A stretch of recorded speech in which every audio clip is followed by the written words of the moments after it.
कहा कि इन 7 महीनों में मैंने 3 परीक्षाएं आयोजित की हैं और अब मेरा मुख्य उद्देश्य ये है कि जो परीक्षाएं मैंने आयोजित कर ली हैं या हम लोगों ने आयोग ने आयोजित कर ली है, उन परीक्षाओं का रिजल्ट हम शीघ्र दे दें और फिर जिस समय कोड ऑफ कंडक्ट रहेगा हमारी अगली परीक्षा की पूरी तैयारी हो जाएगी। तो मैंने आकर सबसे पहले अपने कक्ष में एक नोटिस बोर्ड बनवाया और नोटिस बोर्ड पे मैंने ये अंकित कराया कि कौन कौन सी परीक्षा हमें आयोजित करनी है। यदि आप अपना कैमरा उस दाहिने तरफ ले जाएं तो वहां आप बिल्कुल देखेंगे वो बिल्कुल स्पष्ट है कि एडवर्टीजमेंट के लिए कौन कौन विज्ञापन है, रिजल्ट के लिए कौन कौन है और अपकमिंग एग्जाम कौन कौन है। तो आपने अभी जो चेयरमैन सर है बीएसएससी का चेयरमैन आलोक राज सर, इन्होंने साफ साफ मेंशन किया, आपने बोर्ड भी देखा, उसमें एग्जाम को भी शेड्यूल किया गया है, जो अपकमिंग एग्जाम होना है, नोटिफिकेशन ऑलरेडी आ चुका है। तो अभी हम लोग चर्चा करेंगे कि बीएसएससी बीएसओ का, है ना, और इन गलती से बचिए, है ना। बीएसएससी बीएसओ एग्जाम के लिए कितना टाइम है, आप लोगों का जो एग्जाम डेट है, यहाँ पे क्या इन्होंने बताया, तो टू द पॉइंट हम लोग चर्चा कर लेते हैं। देखो, सबसे पहले इन्होंने जितने भी जो नए चेयरमैन सर है, मैं दोबारा रिपीट कर दे रहा हूँ, बीएसएससी के नए चेयरमैन सर आलोक राज, है ना, अभी है प्रेजेंट टाइम में, लगभग 6-7 महीना पहले इन्होंने वीडियो में भी बताया है कि भाई अपना पद जो है भार संभाले हैं। तो इन्होंने ये भी बताया है कि आप देखे होंगे वीडियो में कि अभी तक जो है हम लोग 3 परीक्षा भी अगले 5-6 महीने में पूरा भी कर लिए हैं। और आपने देखा होगा अभी जो हाल फिलहाल में एक एग्जाम हुआ था, है ना, यहाँ पे इन्होंने एग्जाम जो शेड्यूल किया गया है ना, यहाँ पे मेंशन भी कर देता हूँ ताकि एग्जाम जो शेड्यूल किया गया या फिर एग्जाम में डेट की बात कर लूँ। इन्होंने जो पहला एग्जाम कंडक्ट, इनके जो लाइन में है अभी, जो इनके नोटिस बोर्ड में जो पहला एग्जाम था वो था फील्ड असिस्टेंट का, और ये एग्जाम कंप्लीट हो गया है, आप सबको पता होना चाहिए कि 10 अगस्त। दूसरे नंबर पे एग्जाम जो लेना है वो लेना है बीएसओ, बीएसएससी बीएसओ का, इसके डेट के बारे में बात करेंगे। तीसरे नंबर पे जो है वो है बीएसएससी सेकेंड इंटर लेवल, और चौथे नंबर पे है सीजीएल 4। उसके बाद जो परिचारी का वैकेंसी आया है, ये सारे एग्जाम। अब प्रश्न उठता है कि सर अच्छा ये बताइए कि ये एग्जाम हो चुका है ऑलरेडी, आपने देखा होगा इनके जो नोटिस बोर्ड था उसमें टिक है ऑलरेडी, और 10 सितंबर का इसका एग्जाम भी हो गया है। अब यहाँ पे प्रश्न उठता है कि यहाँ पे 2 कंफ्यूजन है लोगों का, अभी मैं चर्चा करूंगा। पहला कंफ्यूजन है क्योंकि ये जो फील्ड असिस्टेंट का एग्जाम हुआ है उसमें 150 क्वेश्चन आया था। 150 क्वेश्चन में इस बार इन्होंने जो बदलाव कर दिया है, क्या बदलाव, तो आप देखेंगे तो जीके का जो है ना, देखेंगे तो 75 क्वेश्चन पूछ दिया था।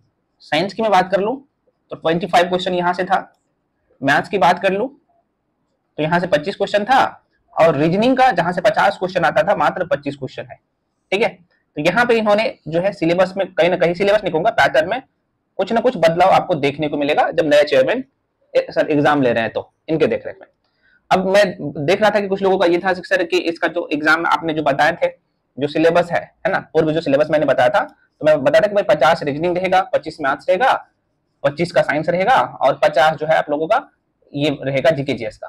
ठीक है, तो क्या सिलेबस यही रहने वाला है, एक एक करके चर्चा करेंगे हम लोग डिटेल में। मैं पुनः कह रहा हूं कि आपके पास मात्र जो है आज से गांठ बांध लीजिए कि 90 से लेकर 100 दिन ही है। दोबारा सुनिए, और जो चेयरमैन सर है पूरे तरीके से स्टिक है, आपको पता होना चाहिए, है ना, तो आपको पूरे तरीके से तैयारी में लगना है। अच्छा, इससे पहले मैं आपको बता दूं जो बीएसओ के लिए, क्योंकि अब आपको कहीं ना कहीं 80-90 दिन का टाइम मिल गया है ना, और ध्यान रहे आपका एग्जाम बीएसओ का इसी साल होने जा रहा है, अभी चर्चा करेंगे। तो जो लोग बीएसओ के बैच में आना चाहते हैं, स्पेशल क्लास बैच शुरू है, तो जो लोग ज्वाइन करना चाहते हो कर सकते हो, है ना। इसके रिगार्डिंग जो भी इन्फॉर्मेशन चाहिए आपको यहाँ पे नंबर दिख रहा होगा, मैं थोड़ा सा दिखा देता हूँ। ठीक है, कुछ लोग कंफ्यूजन में रहता है कि सर हम आपके साथ कैसे जुड़े, कहाँ पे क्लास मिलता है, सब कुछ मैं थोड़ा सा ज्यादा टाइम ले लूंगा, बता देता हूँ। सबसे पहले इसका जो फी है 1499 कर दिया हूँ बीएसओ के लिए, एकदम 0 से क्लास शुरू है। और जो लोग ज्वाइन करना चाहते हैं, आपको ये नंबर दिख रहा होगा 9341766130, इस नंबर पे आप कॉल करके इन्फॉर्मेशन ले सकते हैं। पेमेंट का नंबर ये है 7319924130, इस नंबर पे आप पेमेंट करके भेजेंगे, उसका स्क्रीनशॉट करके 93 पे भेजना है, उसके बाद आपको बैच में जोड़ दिया जाएगा। क्लास एकदम 0 से शुरू है, तो आप आराम से ज्वाइन कर सकते हैं। इसमें आपको सारे सेक्शन, और ध्यान दे अभी जो नई पैटर्न है आपने देखा होगा उसको ध्यान में रख के सारी चीजें आपको पढ़ाया जाएगा। आपने देखा कि अभी जो 10 अगस्त को फील्ड असिस्टेंट का एग्जाम हुआ था, डायरेक्टली क्वेश्चन जो पढ़ाया हूं वहां से आया है, चाहे करंट अफेयर्स हो, चाहे आर्ट्स वाला सेक्शन हो या साइंस वाला सेक्शन हो या मैथ्स और रीजनिंग हो, है ना। तो आपको सारी चीजें यहाँ पे दिया जा रहा है एक जगह। अच्छा, यहाँ पे आपको मैं थोड़ा सा क्लियर कर दूं, यहाँ पे भाई आपको वीडियो क्लास मिलता है, और सबसे बड़ी बात है कि यहाँ पे आपको रिकॉर्डेड वीडियो मिलता है ना, रिकॉर्डेड वीडियो मिलता है। जो क्लास का टाइमिंग है उस टाइम आप फ्री नहीं होते, वीडियो को बाद में भी देख सकते हैं। आपको कंप्लीट पीडीएफ मिलता है, handwritten notes, current affairs, मतलब कि सारे सब्जेक्ट आपको पढ़ाया जाता है, ठीक है। जो लोग ज्वाइन करना चाहते हैं कर सकते हैं। चलिए अब यहाँ पे चर्चा कर लेते हैं कि अभी आपको क्या करना चाहिए। आपके पास जो टाइम है उसमें, जो लोग सेल्फ स्टडी भी कर रहे हो ना, कोई दिक्कत नहीं है। अब ये पहले यहाँ पे देख लीजिए, ये जो बीएसओ का एग्जाम है, आप लोगों का एग्जाम सितंबर में अब नहीं होने जा रहा है। ये एग्जाम होने जा रहा है अक्टूबर में भी नहीं, नवंबर में भी नहीं, दिसंबर में आपका ये एग्जाम होने जा रहा है, दिसंबर 2025, ठीक है। ये एग्जाम क्योंकि इसमें फॉर्म कम जो है फिलअप हुआ है, तो आपको ये टारगेट लेके चलना है कि मुझे किसी भी हाल में 90 डेज में सिलेबस को कंप्लीट करना है ना। अब यहाँ पे ये कैसे करेंगे कंप्लीट, जो लोग सेल्फ स्टडी कर रहे हो भाई सबके लिए इंपॉर्टेंट है, मैं बता रहा हूँ, गलती मत करिएगा, नहीं तो लेवल 7 का जॉब आपके हाथ से निकल जाएगा। अब देखो यहाँ पे आपको किन किन बातों को ध्यान रखना है, कौन से सेक्शन के लिए क्या पढ़ना है, अभी थोड़ा सा मैं चर्चा कर लेता हूँ। एक बार पुनः रिपीट कर दे रहा हूँ, अभी जो क्वेश्चन आया था 10 अगस्त का जो पेपर हुआ था फील्ड असिस्टेंट का, तो उसमें कहाँ से क्वेश्चन आया था मैं दिखाता हूँ थोड़ा सा, है ना। कौन कौन से सेक्शन से आता है, एनसीईआरटी का क्या महत्व है, मैं सारी चीजें बताऊंगा इस वीडियो में। तो फ्रेंड्स आप सबको बताया है कि भाई जो बीएसएससी का अभी न्यू जो पैटर्न रहा है, आपको ये भी ध्यान में रख के प्रिपरेशन करना है। इसमें आप सबको बताया कि आपके एग्जाम में 150 क्वेश्चन आता है, इसमें 1/4 नेगेटिव होता है ना, 1/4 नेगेटिव मार्किंग भी है, और एक क्वेश्चन पे आपको 4 नंबर मिलते हैं, तो 150 क्वेश्चन आता है, तो जाहिर सी बात है 15 चौके 60, 600 नंबर का एग्जाम होगा, बेसिक बात है, आप समझ ही रहे हैं। ये जो 150 क्वेश्चन आता है, जो क्वेश्चन का नेचर था इस साल का, है ना, अभी जो नए पैटर्न में जो बदलाव हुआ है उसमें देखो भाई, यहाँ पे चर्चा कर लेते हैं पहले जीके जीएस के लिए, है ना। जीके जीएस में सिर्फ एक ही सब्जेक्ट नहीं होता है ना। इन्होंने क्या किया कि पोल साइंस से ज्यादा क्वेश्चन पूछ लिया, है ना, पोल साइंस से क्वेश्चन ज्यादा पूछ लिया। कितना पूछ लिया, तो लगभग 17 क्वेश्चन था। उसके बाद अगला जो सेक्शन था वो था जो जिसका वेटेज ज्यादा था, वो था भाई, है ना, करंट अफेयर्स। करंट अफेयर्स का यहाँ पे देखेंगे तो लगभग 24 क्वेश्चन था, 23-24 क्वेश्चन। तीसरा सेक्शन में देखा जाए तो हिस्ट्री था, हिस्ट्री का लगभग जो है 10 क्वेश्चन था। उसके बाद अगला है यहाँ पे जो इकोनॉमिक्स, इंडियन इकोनॉमी,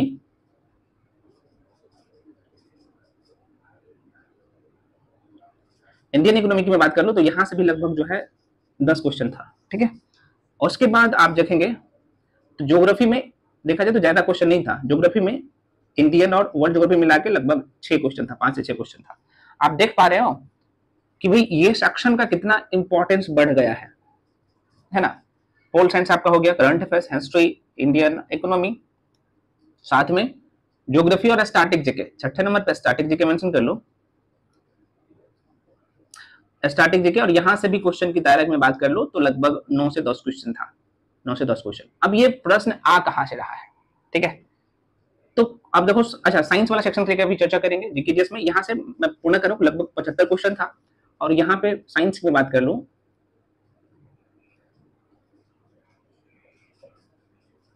साइंस में 25 क्वेश्चन था।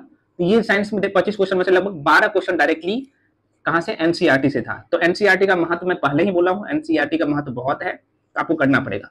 ये जो करंट अफेयर्स है, करंट अफेयर्स का भी क्वेश्चन देखा जाए तो अगर आप एसपीडी को अच्छे से कंप्लीट किए हैं तो एसपीडी को कंप्लीट करने से लगभग 60% क्वेश्चन बना सकते हैं। प्लस आप प्रतियोगिता दर्पण को साथ में किए हैं तो 100% क्वेश्चन को बना सकते हो। तो 2 मैगजीन को हमेशा फॉलो करो। 24-24 नंबर या 23-23 नंबर, ये बहुत बड़ा नंबर होता है। बाकी पोल साइंस की देखा जाए तो अच्छे लेवल का क्वेश्चन था। कुछ क्वेश्चन आपने देखा होगा, 4-5 क्वेश्चन लुसेंट में आपको दिखेगा भी नहीं, वो एम लक्ष्मीकांत में या फिर अच्छी मैगजीन बोल रहा हूँ, अच्छी जो गाइड बुक है वहां से मिलेगा। लेकिन मेरे नोट्स में ऑलरेडी सबका कंपाइलेशन होता है, मैं आपको बोल चुका हूँ पहले भी, जो आपको प्रोवाइड करवाता हूँ, मैंने दिखाया हूँ, आप जाके यूट्यूब पे देख लीजिएगा। और सारे वीडियो पढ़ा हुआ है, रिव्यू दिया था, एक भी क्वेश्चन पोल साइंस का उसके बाहर नहीं था, सारे क्वेश्चन वहीं से आया था। तो पोल साइंस के लिए भी जो इंपॉर्टेंट टॉपिक मैं बता चुका हूँ, उसके लिए आपको अच्छे गाइड बुक का जो है, अच्छे गाइड बुक का आपको सहारा लेना ही पड़ेगा। हाँ, लुसेंट जरूरी है। तो देखो बाकी सेक्शन के लिए लुसेंट आप करिए, साइंस के लिए एनसीईआरटी, दोबारा कर रहा हूं, साइंस के लिए एनसीईआरटी आपको करना पड़ेगा, करके जाइए। साथ में करंट अफेयर्स के लिए 2 सोर्स, एक एसपीडी को कर सकते हो, दूसरा प्रतियोगिता दर्पण का शॉर्ट नोट्स अगर कहीं से मिल जा रहा है तो अच्छी बात है, नहीं मिल रहा है तो जाहिर सी बात है यूट्यूब पे बहुत सारे वीडियो पड़ा हुआ, वहां से भी बना सकते हैं, फिर खुद से बना सकते हो। हाँ, जो लोग पेड बैच में हो, मैं बार बार कह रहा हूँ, आपको ये सब कुछ मिल रहा है, एक जगह दिया जा रहा है। अच्छा, एक सेक्शन में छोड़ दिया बिहार स्पेशल का, है ना। बिहार स्पेशल का देखेंगे यहाँ पे,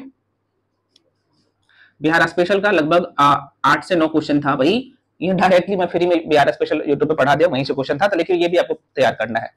तो ये है अभी जीके जीएस का दायरा। बाकी सेक्शन के लिए आप नो सेंड कर सकते हो, कोई दिक्कत नहीं है। इसके बाद जैसे यहाँ पे थ्योरी आपने जिस भी सेक्शन को कंप्लीट किया, उसके बाद आपको एमसीक्यू लगाना है, ये बार बार मैं कह रहा हूँ, और ये इसका तोड़ नहीं है, और ये लगाना है भाई घटना चक्र से, है ना, घटना चक्र से आपको लगाना है इसका। कम से कम आपको हिस्ट्री, पॉलिटी, ज्योग्राफी, साइंस के लिए ऑब्जेक्टिव, मैं बार बार कर रहा हूँ, कहीं भी पढ़ रहे हो ऑब्जेक्टिव के लिए, इवन मेरे साथ भी पढ़ोगे ना, तो मैं यह रिकमेंड करता हूँ, तो ऑब्जेक्टिव के लिए तो आपको घटना चक्र लगाना ही पड़ेगा। थ्योरी मैं पढ़ा देता हूँ, ऑब्जेक्टिव भी क्वेश्चन करवाऊंगा, लेकिन प्रैक्टिस के लिए आपको करना ही पड़ेगा, तभी आप अच्छे स्कोर कर पाएंगे, चाहे साइंस वाला सेक्शन हो, आर्ट्स वाला सेक्शन, दोनों मिला के 100 नंबर।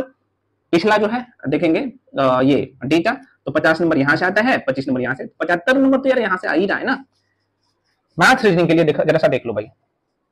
अच्छा, मैं यहाँ पे एनसीईआरटी साइंस के लिए बोला हूँ, एनसीईआरटी और एक लूसेंट, दो को फॉलो करिए, बस काम हो जाएगा। प्रैक्टिस के लिए घटना चक्र।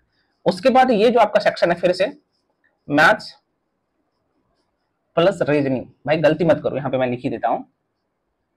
अगला जो सेक्शन है अलग अलग करके लिख देता हूँ मैथ्स का। तो मैथ्स के लिए सिर्फ आपको अर्थमेटिक पढ़ना है, मैं कई बार बोल चुका हूँ कि भाई आपको सिर्फ अर्थमेटिक पढ़ना होता है, और इसके लिए जो बेसिक बुक है आर एस अग्रवाल की, उसको कर लेना है। रीजनिंग का बहुत बड़ा योगदान होता है भाई, है ना। देखा जाए तो इसमें 25 क्वेश्चन यहाँ से आता ही है, हालांकि अभी कम कर दिया है रीजनिंग का क्वेश्चन, मैथ्स का तो 25 आया ही था, रीजनिंग में कम कर दिया है, 25 क्वेश्चन ही आया था, और जीके जीएस में 25 क्वेश्चन बढ़ा दिया था। तो जाहिर सी बात है थोड़ा बहुत इधर उधर हो सकता है, तो इनके जो एग्जाम का सिलेबस है ना, उसमें कोई बदलाव नहीं है, थोड़ा सा क्वेश्चन इधर उधर किया है। तो रीजनिंग में आपको सारा टॉपिक पढ़ना ही है। तो मैं कई बार बता चुका हूँ कि भाई इसका जो है ना, अरिहंत पब्लिकेशन की बुक आती है रीजनिंग के, रीजनिंग का बुक आता है, उसको ले सकते हो, या फिर किसी भी पब्लिकेशन का ले सकते हो, कई सारे पब्लिकेशन यार वहां से ले सकते हो, लेकिन अरिहंत में थोड़ा सा मोटी बुक है, और जो टॉपिक मैं बोला हूँ, दिया हूँ आपको, भाई उसी को करना है, उसके बाहर क्वेश्चन आता ही नहीं है। जो लोग पेड बैच में हो, ये दोनों आपको मिल रहा है, पढ़ाया जा रहा है ना, सब कुछ मिल रहा है। तो आशा करते हैं आपको सारी चीजें समझ में आया होगा। एग्जाम के लिए बहुत ज्यादा टाइम नहीं है, आप लोगों का एग्जाम जो है दिसंबर में होने जा रहा है, जो कि चेयरमैन सर ने खुद बोले हैं कि जो कोड ऑफ कंडक्ट लगेगा उस समय हम जो बचा हुआ एग्जाम है उसका प्रिपरेशन करेंगे। और इस साल इन्होंने ये भी साफ साफ बोला है कि भाई इस साल हमने ये जो एग्जाम है बीएसओ का, ये पूरा करवा लेंगे। तो आप समझ ही रहे हैं ना, आपके हाथ से आप देखेंगे तो अगस्त निकल ही गया है ना, अभी बचा क्या है, अगस्त खत्म ही हो गया, मतलब कि 15-16 अगस्त, 16 अगस्त आज है, तो आप 10 दिन मान के ये चलिए, सितंबर, अक्टूबर, नवंबर, लगभग 100 दिन के आसपास मान के चलिए ना, कि 90 से लेकर 100 दिन है। तो इसमें पूरे तरीके से नाम बहुत अच्छे से तैयार कर सकते हो, और टारगेट होना चाहिए भाई, हमेशा मैं बोल रहा हूँ 130 प्लस का, और ये बिल्कुल पॉसिबल है। इतना करते चाहिए ना, अभी जो मैं बोला हूँ, आप खुद से भी स्टडी कर रहे हो ना, सेल्फ स्टडी भी कर रहे हो, आराम से कर लोगे। तो सभी लोग टेलीग्राम पे जाके जुड़ जाइए। बीएसएससी के लिए स्पेशल जो है मैं होमवर्क सीरीज फ्री में बना दिया हूँ, आप लोगों को डेली वहाँ पे होमवर्क सीरीज भी दिया जाता है। हाँ, पेड बैच में होमवर्क सीरीज के साथ साथ सारे क्लासेस, सारे मटेरियल, सारे पीडीएफ, सब कुछ दिया जाता है। तो आप दोनों जो है ग्रुप को ज्वाइन कर लो। तो फ्रेंड्स मिलते हैं अगले वीडियो में, तब तक के लिए जय हिंद।